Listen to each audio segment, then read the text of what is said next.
Intellectually, I understood it the right way. But it was like, look, I just got into therapy. I just got into 12-step recovery. I'm 2 days sober. Like now I got withdrawal. I'm scared to death and don't know it. I'm afraid of living without drugs. I'm afraid of living with drugs. I don't know shit from shit. And then I create more and more and more problems, judging myself for being hopeless, resentful, shameful, doubting, confused, and so I ignore all this information about withdrawal symptoms or post-acute withdrawal, and so it's just hard to have the ego strength to stick around, and learn and kind of reveal these things. And, if you ever want to get punched in the face and sue somebody for it, they can talk to you, and you just say it's like an iceberg. 10%'s on top of the surface and 90%'s below. And duck if you don't want to get hit, But it's true. And it's like, do I want to do the work? And that's another issue I have with people who are starting to heal, is they feel okay for the first time. And then they're just wired to be like, I don't want to look at all this other shit. I don't want to look at it.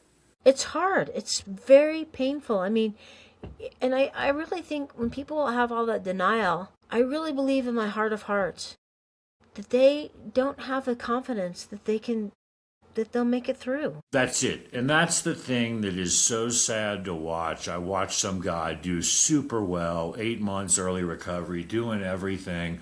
And he really wanted his daughter to come move to where he was living. And he had been told in recovery, like, she's not going to solve all your problems. He's like, I know that. I just want her safe. I'm doing well. And he did his best to, like, make amends. Called her every day. And after, like, 8 months, she said, I'm going to come move and live with you. And she might as well have told him, like, I have cancer, I hate you, and I'm going to die. And he didn't know what was going on. I did. And it's exactly what you're talking about. Everything he's been working for, he finally gets, but he still knows in his sick mind, no evidence about what he's been doing for 8 months. He always fucks it up. That conditioned hopelessness. And a lot of times with denial, I'll just say this really quick, is that people think, oh, you got a problem with alcohol. No, I don't. That's denial. That's not what it means. I mean, to a degree it is.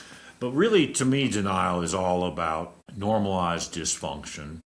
The horrific has become real. I'm used to shaming myself. I'm used to withdrawal. I'm used to screaming at people. I'm used to getting my heart busted, And so it's just really hard to dig deep, and Along those lines, I had this experience just recently.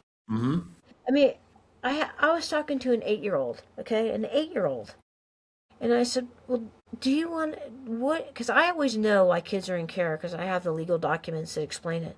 But I always ask a child, do you know why you're in care? Because I just want to hear what their perspective is. Mm-hmm. And this child said to me, I don't want to know. I said, you don't want to know? I said, that sounds like denial. She said, this is a bright girl. Yeah, I guess. I mean, she probably didn't know what I meant, but I don't want to know. I mean, it starts early. Denial starts early, like living your freaking life, not wanting to know, not believing you can cope. I mean, and what you said also, learned hopelessness. I mean, that just becomes a way of going through your life, a habit. It It does. really is dysfunctional. I mean, like it can destroy your life.